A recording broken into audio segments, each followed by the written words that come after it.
오늘은 종려 주일입니다. 그날에 겸손하시고 온유하신 예수님께서 나귀 새끼를 타고 성전에 오르셨습니다. 그리고 닷새 후 금요일에 예수님께서 십자가에 못 박혀 죽으셨고 3일 만에 부활하셨습니다. 다음 주일이 기독교의 최대 명절인 부활절입니다. 우리 교회는 부활절을 앞둔 고난주간에 특별 새벽기도회를 늘 해왔습니다. 근본에도 유인물을 받으신 것처럼 내일부터 토요일까지 새벽 5시 20분부터 여기 대배실에서 특별 새벽기도회를 합니다. 지난 주일의 설교에서 강조했듯이 성도들의 합심 기도는 교회 부흥의 원동력이라고 할 수 있겠습니다. 새벽을 깨우며 달려나와 함께 기도하는 저와 여러분 되었으면 좋겠습니다. 그런데 중요한 것은 무엇을 우선적으로 기도해야 하는가 하는 것입니다. 합심 기도의 우선적인 내용이 무엇인가 하는 것입니다. 그래서 오늘 본문을 택했습니다. 오늘 우리가 보고 있는 요한복음 17장은 일명 예수님의 대제사장적 기도라고 합니다. 이 기도를 하신 때는 예수님께서 십자가에서 죽으시기 바로 전날 목요일 저녁입니다. 내일이면 십자가에서 죽으실 것을 예수님은 아셨지요. 그래서 예수님께서는 제자들과 마지막 밤을 함께 지내시면서 최후의 만찬을 하셨습니다. 그 자리에서 긴 말씀을 하셨는데 그걸 다락방 강화라고 하죠. 요한복음 13장에서 16장에 걸쳐 기록되어 있습니다. 이 말씀을 마치시고 예수님께서 하나님 아버지께 기도하셨습니다. 그 기도문이 우리가 오늘 살펴보게 될 17장입니다. 여기 앉아있는 우리들 대부분은 예수님을 믿습니다. 우리가 예수님을 믿는다는 이 말은 정말 엄청난 말입니다. 예수님을 구주와 주님으로 이 세상에서 가장 존귀하신 분으로 믿는다는 말이기 때문입니다. 그러므로 예수님의 말씀 한마디 한마디에 우리의 몸과 마음이 집중되어야 합니다. 예수님의 행동 하나하나를 깊이 생각해야 합니다. 예수님 하면 정신을 바짝 차려야 한다는 뜻입니다. 그러므로 오늘 우리가 살펴볼 예수님의 기도는 보통의 기도가 아닙니다. 제자들과 헤어지기 전에 특별의 정을 나누면서 마지막에 간단히 기도로 마무리하는 그 정도의 기도가 아닙니다. 정말 이 기도를 제대로 읽고 음미한다면 우리는 가만히 있을 수 없습니다. 영적 흥분이 일어나야 합니다. 이유는 이 기도에는 지존자이신 예수님의 꿈이 응축되어 있기 때문입니다. 더구나 예수님의 이 기도야말로 반드시 이루어질 것이기 때문입니다. 예수님께서는 지금도 천상에서 하나님 아버지께 계속 기도하고 계시는데 요한복음 17장의 이 기도를 계속하고 계신다고 보아도 괜찮겠습니다. 언제까지 예수님께서 이 기도를 하실까요? 이 기도가 온전히 성취될 때까지입니다. 그런데 예수님의 기도를 보면 한 가지 놀라운 사실을 발견하게 됩니다.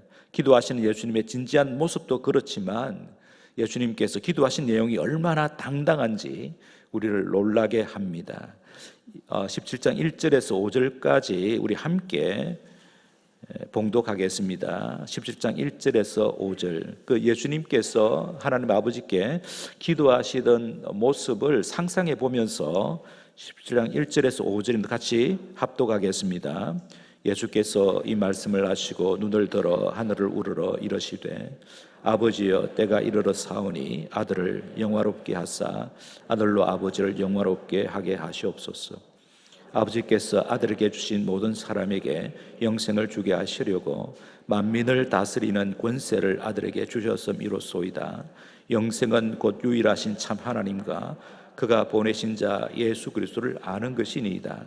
아버지께서 내게 하라고 주신 일을 내가 이루어 아버지를 이 세상에서 영화롭게 하였사오니 아버지여 창세전에 내가 아버지와 함께 가졌던 영화로서 지금도 아버지와 함께 나를 영화롭게 하옵소서.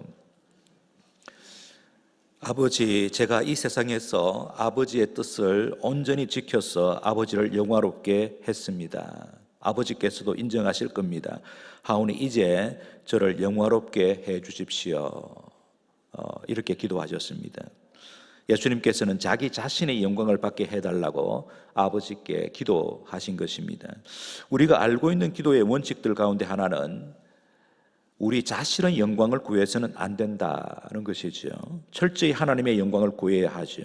쉽게 표현하면 이기적인 기도를 해서는 안 된다. 우리는 그렇게 알고 기도하고 있습니다. 그런데 예수님은 하나님 아버지께 자신이 영화롭게 되기를 부탁하셨습니다. 그러므로 이기적인 기도를 하지 말라는 기도의 원칙에 어긋나는 것처럼 보입니다. 그러나 예수님의 기도는 이기적인 기도가 아닙니다. 이어지는 기도의 내용을 바르게 이해한다면 이 기도야말로 예수님의 최고의 꿈이 담긴 기도임에 틀림없습니다. 하나님 아버지께서 예수님을 이 땅에 보내신 뜻이 온전히 펼쳐질 때에 예수님 자신도 영광을 받으실 뿐만 아니라 하나님 아버지께서도 온전한 영광을 받으실 것이라는 뜻입니다. 그러므로 이 기도의 핵심은 아버지께서 저를 이 세상에 보내신 그 위대하신 뜻을 이제 온전히 이루어 달라고 하는 기도입니다. 그래야 제게도 영광이고 아버지에게도 영광스럽지 않겠습니까? 이것이 제 최고의 소원입니다. 이 소원이 성취되도록 해 주십시오.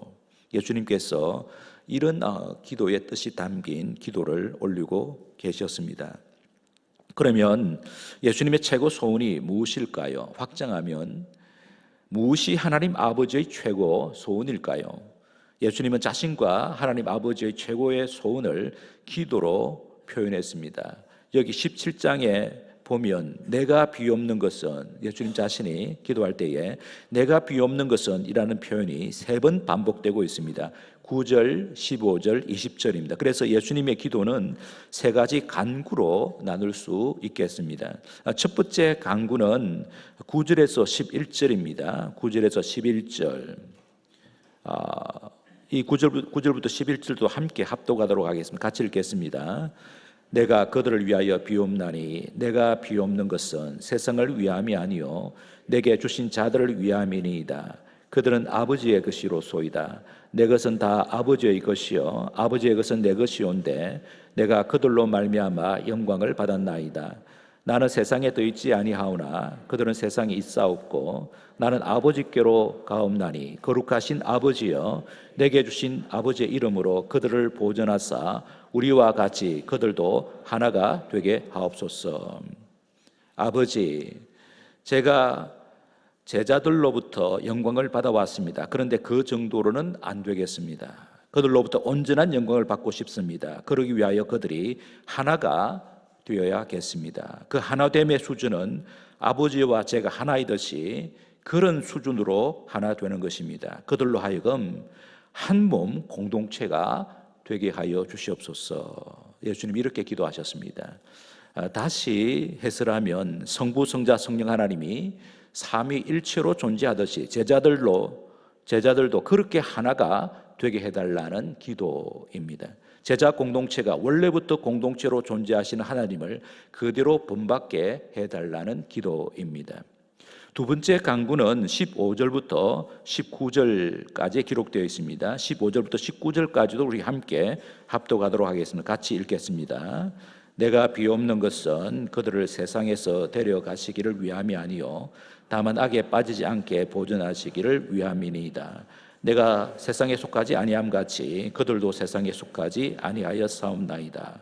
그들을 진리로 거룩하게 하옵소서. 아버지의 말씀은 진리니이다. 아버지께서 나를 세상에 보내신 것 같이 나도 그들을 세상에 보내었고 또 그들을 위하여 내가 나를 거룩하게 하오니 이는 그들도 진리로 거룩함을 얻게 하려 함이니이다. 아버지, 제자들을 진리로 거룩하게 하시옵소서. 세상에 있지만 세상에 속하지 않은 거룩한 제자들이 되게 하시옵소서. 제가 아버지의 말씀을 온전히 지켜 거룩함을 유지했듯이 이 제자들도 진리를 위해 살고 진리를 위해 죽는 거룩한 자들이 되게 하여 주시옵소서. 제자들의 공동체가 세상에 거룩한 도전과 소망을 주는 거룩한 공동체, 즉 하나님 나라를 보여주는 대한 공동체가 되게 하여 주십시오라는 기도라고 생각할 수 있겠습니다. 세 번째 강구는 20절에서 23절에 기록되어 있는데 제자 공동체뿐만 아니라 오고 오는 모든 시대의 교회들도 그런 공동체가 되게 해달라고 예수님께서 기도하셨습니다. 성도 여러분, 언제 예수님께서 최고의 영광을 받으실까요? 두 가지입니다. 하나는 성도들이 서로를 향해 한 가족으로 다가서서 사랑의 공동체를 이룰 때에 예수님은 영광을 받으십니다. 다른 하나는 성도들이 세상을 향해 거룩한 공동체로 나설 때에 예수님은 영광을 받으십니다. 그래서 예수님의 이 두 가지의 기도는 성도와 교회가 품어야 할 최고의 꿈이요, 소원이요, 비전입니다. 사실 이 기도는 주기도문의 하나님을 위한 세 가지 청원을 다르게 표현한 것이라고 생각할 수 있습니다. 하나님의 이름이 높아지는 것, 하나님의 나라가 임하는 것, 하나님의 뜻이 이루어지는 것은 다름이 아니라 성도와 교회가 거룩한 공동체, 사랑의 공동체가 되는 것입니다. 예수님의 이 두 가지의 기도를 차례로 생각해 보겠습니다. 순서를 바꾸어서 거룩한 공동체의 구현을 위한 기도부터 살펴보겠습니다. 17절과 19절을 보면 성도와 교회를 거룩한 공동체로 만드는 도구를 진리라고 말씀합니다. 성도와 교회가 거룩해지려면 진리 안에 거해야 합니다. 진리란 17절에서 아버지의 말씀, 하나님의 말씀이라고 예수님이 설명하셨습니다. 확장하면 진리는 성경입니다. 성경의 진리를 간단히 요약하면 예수님이지요. 예수님이 진리이십니다. 그러므로 성도와 교회가 진리로 거룩해지려면 예수님을 닮으면 됩니다. 예수님을 닮은 성도가 예수님의 제자요 그리스도인입니다. 예수님을 닮은 교회는 세상에 있지만 세상에 속하지 않은 거룩한 공동체입니다. 예수님을 닮는다는 것은 예수님처럼 생각하고 예수님처럼 말하고 예수님처럼 행동한다는 것이죠. 그럴 때에 우리는 예수님의 사람, 거룩한 사람이 됩니다. 예수님을 닮는다는 것을 풀어서 설명한다면 예수님의 성품을 담고 예수님께서 하셨던 일을 계속 하는 것입니다. 예수님의 성품은 성령의 열매로 나타나지요. 사랑, 희락, 화평, 오래 참음, 자비, 양선, 충성, 온유, 절제의 열매를 맺을 때에 우리는 예수님을 닮은 거룩한 제자로 인정받게 됩니다. 예수님의 사역은 우리가 만나는 사람들을 구원하여 제자 삼는 것이지요. 그 사역을 위해 예수님께서 이 세상에 오셔서 복음을 전파하시고 진리를 가르치시고 병자들을 고치셨습니다. 예수님께서는 이제 그 사역을 교회에 맡기시고 하늘로 가셨습니다. 그러므로 성도와 교회가 제자 삼는 사역에 충성할 때에 거룩한 성도와 교회가 되는 것입니다. 요약하면 거룩한 성도, 거룩한 교회가 되는 것은 성도와 교회가 지금 여기서 예수님의 삶을 본받아 살아가는 것을 뜻합니다. 세상 사람들은 예수님을 볼 수 없습니다. 하지만 예수님의 삶을 살아내고 있는 성도와 교회를 통해 세상이 예수님을 봅니다. 그러므로 성도와 교회의 존재 목적은 예수님을 이 세상에 선명하게 보여주는 것입니다. 우리의 사명은 언제 어디서 무엇을 하든지 예수님의 증인으로 사는 것이지요. 그런데 성도와 교회가 예수님을 이 세상에 보여주려면 먼저 우리가 예수님으로 충만해야 합니다. 진리로 충만해야 합니다. 그리스도의 영이신 성령님으로 충만해야 합니다. 예수 충만, 진리 충만, 성령 충만은 동의어입니다. 그래야 세상과 구별되는 거룩한 성도, 거룩한 교회가 되지요. 어떻게 하면 예수 충만, 진리 충만, 성령 충만한 성도와 교회가 될 수 있을까요? 우선 예수님처럼 항상 이 기도를 해야 합니다. 하나님 아버지, 우리를 진리로 거룩하게 하여 주시옵소서. 예수님을 빼닮게 하여 주시옵소서. 진리의 영이신 성령님으로 충만하여 진리를 바르게 깨닫고 진리를 실천하고 진리를 담대하고 지혜롭게 전하게 하여 주시옵소서. 진리를 위하여 살고 진리를 위하여 죽게 하여 주시옵소서. 그래서 진리이신 예수님을 드러내는 증인이 되게 하여 주시옵소서. 진리의 사람, 진리의 공동체, 예수님의 사람, 예수님의 공동체가 되게 하여 주시옵소서. 이렇게 우리가 기도해야 합니다. 둘째로 예수님은 제자들이 거룩한 공동체를 이루도록 기도하셨을 뿐만 아니라 사랑의 공동체를 이루도록 기도하셨습니다. 예수님 자신이 아버지 하나님과 하나 됨으로써 아버지의 영광을 드러내신 것처럼 제자들이 서로 하나가 될 때 하나님이 한 가족 공동체가 될 때, 공동체로 존재하시는 삼일째 하나님을 반영하는 성도와 교회가 될 때 예수님과 하나님 아버지는 영광을 받으십니다. 그래서 우리도 예수님처럼 교회 안에서 하나가 되게 해달라고 기도해야 합니다. 제가 한박교회에 부임할 때 가졌던 꿈이 있었습니다. 한박교회가 하나님의 가족 공동체가 되는 꿈입니다. 말로만 아니라 실제로 그렇게 되기를 바랐습니다. 제가 서울에서 유럽에서 섬겼던 교회만 아니라 대부분의 한국 교회는 예수님께서 꿈꾸셨던 교회의 모습과는 상당히 거리가 있다고 느꼈습니다. 특히 남자들이 뒷전으로 물러난 교회, 여성화된 교회의 모습을 보면서 참으로 안타까웠습니다. 저는 남성이 살아야 된다고 보는 사람입니다. 남자가 살아야 가정도 살고 교회도 살고 한국도 살고 세계도 산다. 이 세상이 이렇게 된 것은 남자 때문이다.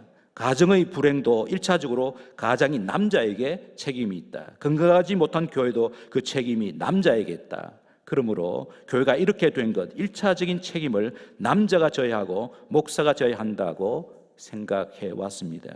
성도 여러분, 일반적으로 볼 때에 교회와 가정에서 남자들이 제 자리를 지키고 있다고 생각하십니까?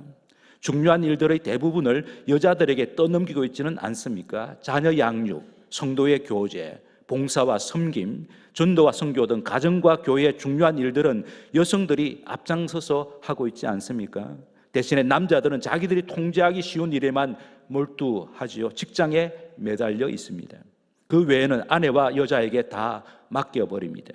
그러면서 남자들은 말하지요. 우리가 맡은 직장 일이 얼마나 힘든 일인지, 그리고 얼마나 많은 시간과 에너지를 투자해야 되는지 이해해 달라고 합니다. 안 그러면 직장에서 버티기 힘들다고 합니다. 그러니 분업을 하는 것이 마땅하다고 하는 것이지요. 가정과 교회 일은 시간이 많은 여자나 전임 교육자들의 몫이라고 하는 것입니다. 그러나 성경에는 그런 사상이 없습니다. 오히려 가정과 교회의 중요한 일은 남자들의 몫임을 강조합니다. 물론 아내와 여자들이 협력해야 하는 것은 당연합니다. 중요한 것은 남자들이 가정과 교회에서 자기 직무에 충실할 때에 가정과 교회가 건강한 공동체가 된다는 것입니다. 그래서 저는 남자들이 교회 안으로 뛰어들지 않고는 교회가 정말 하나님의 가족 공동체가 될 수 없다고 생각했습니다. 예수님께서 꿈꾸신 최고의 비전이 무엇입니까? 삼일째 하나님이 하나이듯이 제자들이 하나가 되고 교회 성도들이 한 식구가 되는 바로 그 꿈이 아닙니까? 그 꿈의 성취를 위해 예수님은 교회를 세우셨고, 남자들이 이 꿈에 헌신하지 않고 생계나 직장과 사업에만 급급하다면 과연 그것이 먼저 하나님의 나라와 의를 구하는 믿음의 행위라고 할 수 있겠습니까? 그러므로 남자들이 가정과 교회의 중요한 일에 뛰어들어야 가정과 교회가 삽니다. 한박교회를 비롯한 한국교회가 어떻게 하면 건강한 교회로 다시 회복할 수 있을까요? 그 대안 중에 하나가 어떻게 하면 하나님의 가족 공동체로서의 교회를 구현할 것인지 고민하고 실천하는 것입니다. 신약 성경에 나타난 초대 교회들을 연구하면 대체로 가정교회가 주류였습니다. 성도들 몇 명 혹은 몇 가족이 한 집에 모였는데 그 모임을 교회라고 불렀습니다. 그렇게 가정에 모이던 초대 교회는 이웃들에게 선한 영향을 미쳤던 대조 사회요 대한 공동체였습니다. 세상의 위협으로부터 서로를 지켜주었던 견고한 공동체였습니다. 그래서 초대 교회의 저력이 가정 교회에 있었다고 봐도 좋을 것입니다. 즉 초대 교회는 가정 교회를 통해 하나님의 가족 공동체를 구현했습니다. 그렇다면 오늘날도 초대교회 때와 비슷한 형태로 하나님의 가족 공동체를 교회 안에서 구현할 수 있을 것인데, 그 형태를 우리 교회는 목장이라고 부릅니다. 그래서 제가 부임하면서 목장 사역을 시작했고 15년이 흘렀습니다. 만약에 한국교회가 지금 이 시점에서 하나님의 가족 공동체를 구현하는 일에 실패한다면 한국교회는 점점 더 쇠퇴할 것이라는 위기의식을 저는 강하게 느끼고 있습니다. 건강한 교회로 가는 길은 반드시 하나님의 가족 공동체 구현 없이는 불가능하다는 것이 제 결론입니다. 그래서 제가 줄곧 목장 사역을 강조했습니다. 여러분에게 질문 하나를 하겠습니다. 여러분은 현재 우리 교회가 하나님의 가족 공동체라고 자신 있게 말할 수 있습니까? 과거에 그런 적이 있었습니까? 있었다면 무엇이 그런 공동체를 만들었다고 생각하십니까? 앞으로 우리들이 어떻게 하면 하나님의 가족 공동체를 더 잘 구현할 수 있겠습니까? 쉽게 말하면 아무도 홀로 있지 않는 교회가 되어야 합니다. 주위를 한번 둘러보시기 바랍니다. 우리 교회 안에서 여러분의 속마음을 터놓을 수 있는 친구나 선배가 있습니까? 만약에 여러분이 교회에 와도 여전히 손님처럼 이방인처럼 생각된다면 그건 작은 문제가 아닙니다. 마음을 터놓고 지내는 사람이 없는데 교회 생활이 즐거울 리 없습니다. 교육자들이 중심이 되어서 이런저런 프로그램을 만들수록 오히려 부담스럽고 교회 생활은 더 힘들어질 것입니다. 교회 일에 참여하지 못하는 것이 미안하여 교회 다닐 맛이 생기지 않을 것입니다. 성도들은 고사하고 교육자들조차 나의 교회에 관심이 있는지 회의가 들기도 할 것입니다. 그런데 이 같은 성도의 소외를 극복하기 위한 대안이 무엇일까요? 교육자가 뛰어다니면 해소될까요? 신앙의 문제는 개인적인 문제이기 때문에 하나님과 1대1로 해결해야 합니까? 아닙니다. 하나님께서는 우리의 문제를 공동체 안에서 해결하도록 하셨습니다. 이것이 교회의 존재 목적 중에 하나입니다.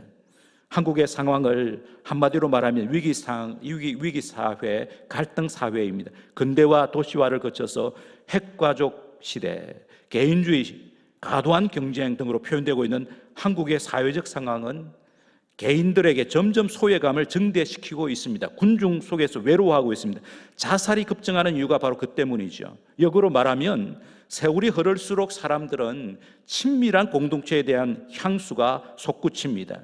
그러므로 고향을 잃은 사람, 가정을 잃은 사람, 친구를 잃은 사람들에게 공동체를 다시 찾아주는 일이 급선무입니다. 그런데 누가 이 일을 할 수 있을까요? 교회가 최종적인 대안입니다. 그러면 어떤 교회가 되어야 할까요? 사회학자들은 한 사람이 어느 그룹에 깊이 소속되기 위해서는 그 그룹 가운데 적어도 7명의 친구를 사귀어야 한다고 말합니다. 그것도 가능한 빨리 친구를 만들어야 한다고 합니다. 일리가 있지요. 여러분은 우리 교회에서 따뜻하게 손을 잡고 안부를 물을 수 있는 7명의 친구가 있습니까? 무슨 중요한 일이 있어서 전화를 걸면 모든 것 제쳐놓고 달려와 시간을 내어줄 친구가 있습니까? 어느 교회가 착실하게 성장하고 있다고 평가할 수 있을까요?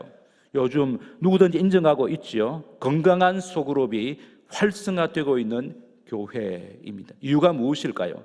모든 사람들은 진리와 사랑이 구현되는 건강한 공동체의 일원이 되고 싶은 갈망이 있기 때문입니다. 왜 모든 사람이 건강한 공동체에 소속되기를 갈망할까요? 하나님께서 우리를 그런 존재로 만드셨기 때문입니다. 하나님께서 사람을 당신의 형상으로 창조하셨는데 하나님 형상의 1차적인 뜻은 공동체로 존재하시는 하나님께서 사람도 공동체적인 존재로 창조하셨다는 것입니다. 그래서 예수님께서 이 기도를 하신 것이죠. 아버지와 제가 하나이듯이 제자들도 하나가 되게 하소서. 교회가 하나님의 가족 공동체가 되게 하소서. 우리도 늘 이 기도를 드려야 합니다. 말씀을 정리하겠습니다. 미국의 인권 지도자였던 마틴 루터 킹 목사가 이런 유명한 말을 했지 않습니까? 제게는 꿈이 있습니다. 흑인과 백인이 한 가족이 되어 행복한 나라를 만드는 것이 제 꿈입니다. 그 한마디 말에 미국 시민들의 가슴에 불을 지폈습니다.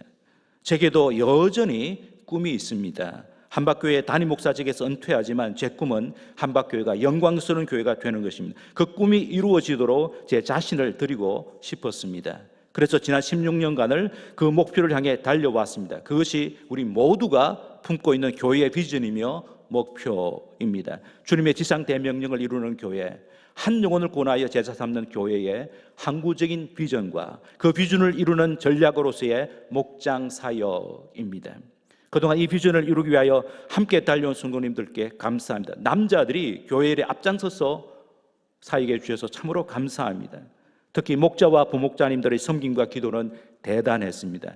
요즘 제가 목장을 방문하고 있는데 방문한 목장마다 얼마나 천국 공동체를 이루고 있는지 제가 보고 너무너무 놀라고 감사하고 있습니다. 그래서 이만큼이라도 우리 교회가 질적으로 건강하게 자랐다고 평가할 수가 있습니다. 하지만 저는 이런 꿈을 꿉니다. 현재 목장이 청년 목장을 포함하여 60개입니다. 그런데 제 꿈은 각 목장이 피를 나눈 형제보다 더 뜨겁게 사랑과 우정을 나누는 목장이 되는 것입니다. 목장 식구들이 불어나서 친밀하게 교제하기가 힘든 목장들은 빨리 분가하는 것이죠. 거창한 꿈이지만 그러나 도전해야 할 꿈입니다. 그러하기에 우리는 예수님처럼 담대하게 기도해야 합니다. 예수님께서 무엇을 기도하셨습니까? 우리가 기도해야 할 최고의 기도는 무엇입니까? 거룩하게 되는 것이며 하나가 되는 것입니다. 삼위일체 하나님처럼 정말 이 기도, 이런 거룩한 공동체, 또 사랑의 공동체가 되는 거죠. 아주 높은 수준입니다. 이구동성으로 말합니다. 한국교회가 지금 위기를 맞았다고 합니다. 이 위기를 회복과 갱신의 기회로 바꿔야 하죠. 그러기 위해서는 교회마다 기도가 살아나야 합니다. 거룩한 공동체, 사랑의 공동체가 회복되기를 기도해야 합니다. 이 일에 우리 한박교회가 앞장서야 합니다. 이제 우리는 새 담임 목사의 부임을 기다리고 있습니다. 새 담임 목사님과 함께 건강하고 영광스러운 교회를 세우려면 예수님께서 기도하신 것처럼 우리도 기도해야 합니다. 거룩한 공동체, 사랑의 공동체가 되도록 교회 지도자들이 앞장서서 기도해야 합니다. 모든 성도들이 함께 같은 뜻을 품고 하나가 되어 기도해야 합니다. 성도 여러분, 예수님처럼 거룩한 공동체, 사랑의 공동체를 세우기 위하여 기도하고 헌신하는 여러분 되시기를 바랍니다. 특히 소그룹 사역을 통하여 이것이 교회다, 이것이 예수님께서 세우고 싶으셨던 바로 그 교회다, 이런 고백과 간증이 터져 나오시는 여러분들이 되시기를 주님의 이름으로 축복합니다. 말씀을 생각하면서 우리 함께 기도하겠습니다. 58년 전에 한박교회를 세우시고 여기까지 인도하신 것에 대해서 감사하시고, 김대중 목사님과 함께 건강한 교회, 영광스러운 교회를 세우게 해달라고, 또 오늘 주신 말씀처럼 말씀대로 예수님처럼 거룩한 공동체, 사랑의 공동체를 세우기 위하여 기도하는 성도와 교회가 되게 해달라고, 고난 주간 특별 새벽 기도를 통해서 주님의 사랑에 푹 잠기게 하시고 그 사랑으로 우리에게 맡겨진 사람들을 잘 섬기게 해달라고 서로를 축복하면서 함께 기도하겠습니다.